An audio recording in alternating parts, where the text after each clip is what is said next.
first of all, I want us to understand where we came from, what the current situation looks like, and where we could be heading. So the data man, Isaac Kofi Agyei, will take us there. Kofi, over to you.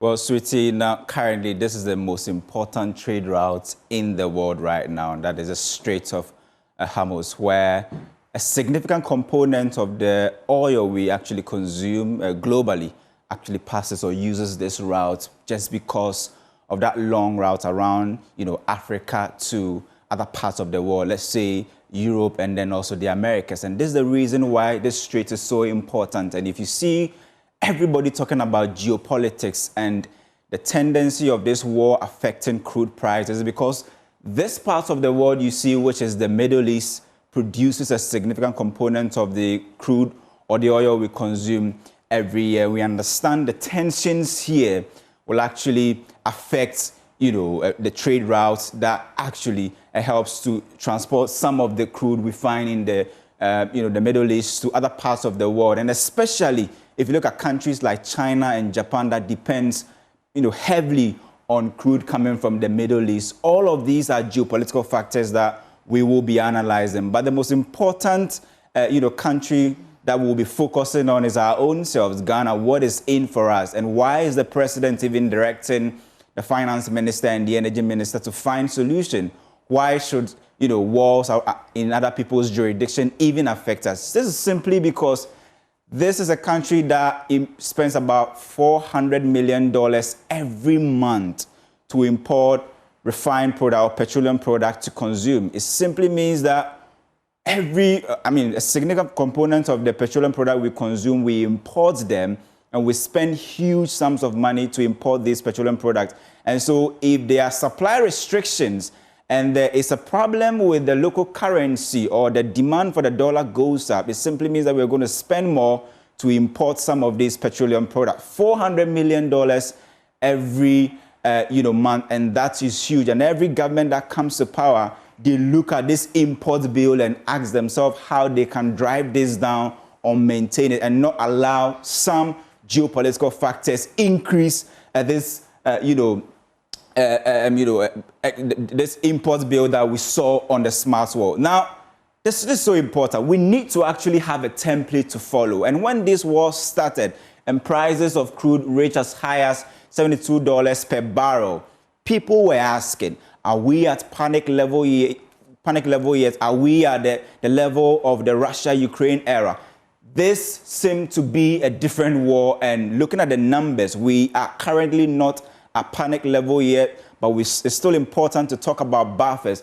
Look at what happened during the Russia-Ukraine war when prices went as high as $120 per barrel. We are simply not at that level yet, and yesterday the fear was that Brent crude reached almost $77 per barrel, and that was the biggest shock that went across the globe, and people were worried. But this morning, when there were talks around ceasefire, we've all seen Brent crude actually falling to somewhere $69 per barrel, and even crude itself in the 60 zones. And many have said that if there is going to be ceasefire and you do not attach any form of bigger risks to this war, you can actually see crude prices coming out. Why? Because already Saudi Arabia and other OPEC countries are stepping in to actually meet the demand of the world. And so that's why we are not really seeing the impact so much. But definitely, it's good to talk about government's target for 2025 this year. We were estimating that if you look at the global tensions and other geopolitical factors, we were projecting some $74.7 dollars per barrel. And this is our projection as a country in the 2025 budget. And yesterday, when we saw that Brent crude has risen to $77, the fear was that we could reach $80 and possibly in the hundreds. And that could be a big blow to government, because what we know is that crude prices moves with the dollar. And so once you have crude prices becoming expensive, definitely the dollar index will also rise, and that will affect demand for dollars. And when countries like Ghana that depends a lot of dollars, you simply will see the local currency suffering, and we'll see some form of depreciation in there. Now, there is some sort of reply from OPEC, who are saying that, look, there is no need to panic because already they have this under control and they have some of their members, actually Saudi Arabia, taking the painful pill to actually step in and meet up the demand. All of this telling you the reason why we've not seen prices rise as high as $100 per barrel. Also, others have also been reacting, but the most important thing to actually focus on is what happened. And our biggest fear is not to get to the point where we reach during the Russia-Ukraine war. We've seen some sort of stability with the exchange rate. Mind you, we've been here before, somewhere 2021, between 2021 and early part of 2022, see how the cedi was stable against the dollar. It was around $1 to 650 pesos. But when there was that Russia-Ukraine tension, what you see is, the exchange rate rising from 6 cedis 50 pesos to as high as 14 cedis 20 pesos. And we all saw what it actually did to our economy. And as a result of that, we even had to go to an IMF program, do some painful debt restructuring and all of that. Many have said we possibly are not at the panic level yet because possibly the government has made us understand that if you look at the foreign exchange, in terms of the buffers we've built so far, we have enough local buffers to actually absorb some of this shock. And we know that usually the problem has always been demand and supply. And we know if you have the dollars, as for the fuel, you'll be able to buy. And government says they are rolling out the gold the gold board initiative, which they estimate could bring in over $1 billion every month. They've tightened the remittance space, which is also bringing in a lot.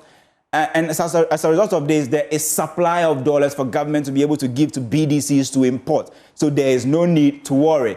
But the big question is, with a country that has about 2 months of fuel storage, what is the buffer that we will need to, stand some of this shock that will be emanating from the Middle East? Currently, we know that yesterday the cedi didn't really start strong against the dollar. It was somewhere around 10 cedis, 31 pesos. But today, we are seeing 10 cedis, 30 pesos. And many have said that because of the drop in the crude prices, now the cedi can gain some form of respite. Now, this for me is an important chart. If you look at our export of oil, how much we get from our oil export, and then our import bill when it comes to oil, it tells you why petroleum product is possibly one of the biggest burden on the country in terms of demand for forex.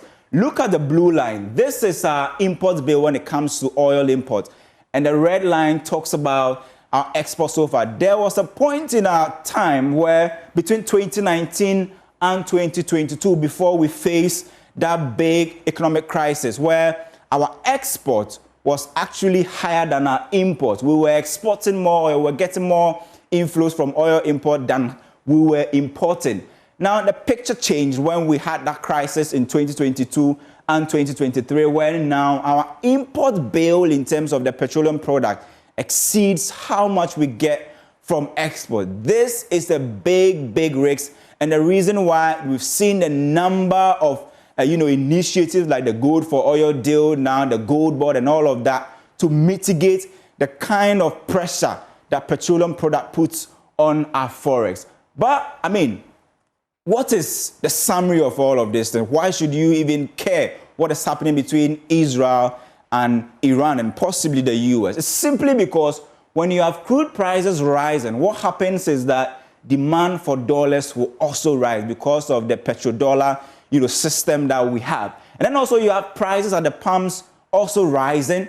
What it means is that transport fares might go up, and definitely you have inflation and energy sector crisis all following suit. And this is the reason why whatever happens in the petroleum space is so important that you cannot take it for granted. And as a result of this war, between Iran and Israel and possibly America, is the reason why government has actually halted the implementation of that 1 cedi additional levy on petroleum product. And we all understand that the government made it a big point that they needed inflows from this tax handle to keep the power sector stable, especially to buy fuel. And so if this war rages on and government cannot implement the tax, it simply means that the energy sector shortfalls we pay will simply rise. Government will have to find money to actually bail out the energy sector. If it does not find the money through taxes, they will definitely go to the market to go and borrow. And many have said that governments should not rush to the international capital market. Currently, we have a B- with a stable outlook ratings. And if government finds itself in a situation where they cannot get money in the domestic space, especially through taxes, to fund the energy sector, we may be compelled to go to the international capital market, maybe earlier than expected. So possibly that's a summary.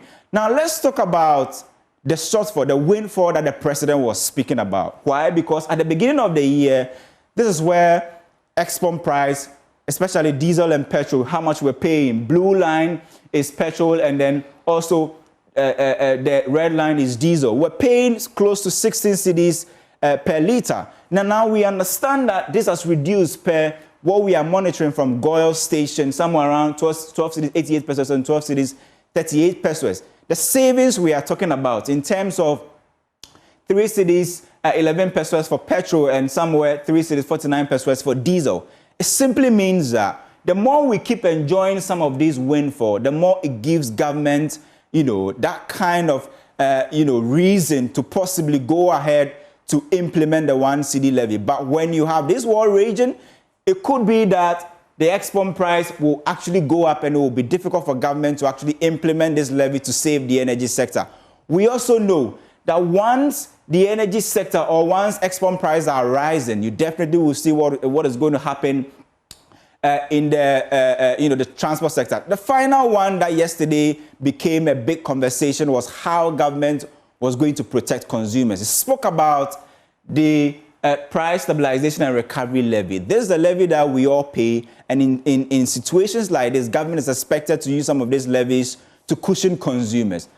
Over the years, from 2016 to 2024, government has been able to collect some 4.0 billion Ghana cedis from this levy. Amount utilized, according to the ESLA report, is close to 2.59 billion. The question is, the remaining gap of 1.44 billion, where did that money go? And in fact, this is the revenue, or there's a tax annual that is expected to cushion consumers in such troubling times. And what we are seeing is that even the inflows, 4 billion, it's not even close to how much government wants to get from that 1 cedi additional levy that they are imposing on export price. So the key question is, can that price stabilization and recovery levy actually save the country? And if there are talks around ceasefire and we see crude prices dropping, could this be the point where government could say that, well, we feel is the right time to start implementation of that additional 1 cedi levy on export price of fuel to save the energy sector, sweetie? Thank you so much.